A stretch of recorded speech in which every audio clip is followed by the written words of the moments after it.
三角风春季长出来的枝到现在基本把木质化，可以进行修剪定枝。三角风生长快，现在定枝，到秋季可再进行一次定性修剪。在定枝前，先把叶剪掉，枝条的来龙去脉看得清楚，对枝条的选择把握更准确。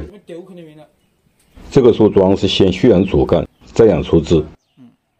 像三角风这种生长快的树种，枝干同步蓄养，空养不好，容易出现枝条增出过快，与主干比例不协调。三角风枝条生长快，主干定型再养枝旁，像这种小盆景，2至3年就可以基本成型，而且可以解决枝干同步蓄养中空养的问题。对于三角风的定枝，一般有3步：选择出枝的方向要从总体上去把握，各出枝点要相互错开，不形成同一个面出枝，俯瞰成棱状分布，这是最直接的办法。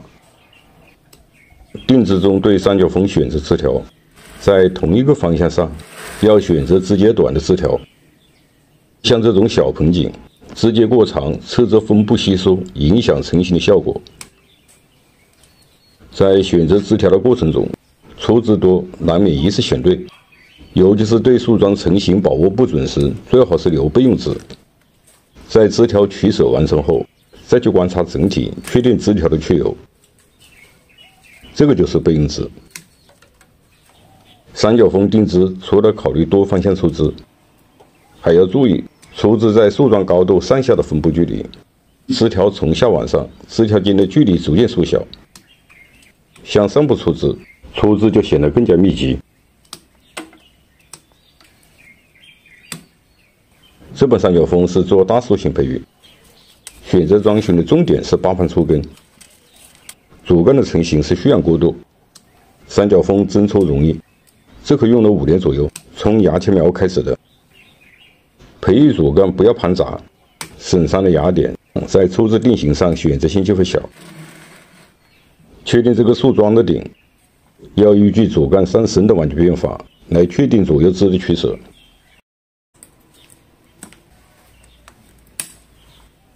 顶部的枝不可多留，在以后的培育中要经常修剪，要防止顶部增出过快产生变形。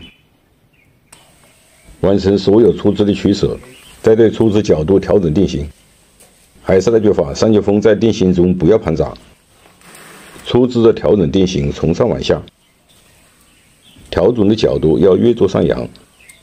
大树型的造型不仅是三角风，出枝不易下跌，在调整的过程中要注意上下枝不要平行。大树型的造型更新好才有培育前途。这棵靠上去的树是做补根用的，可以把它做成双干。这一棵还是按照既定的方向，把它做成独立的大树型。按树根的造型修剪，接口修剪不要留有余地，修剪平整愈合面才会自然。贴上锡箔纸，愈合分更快。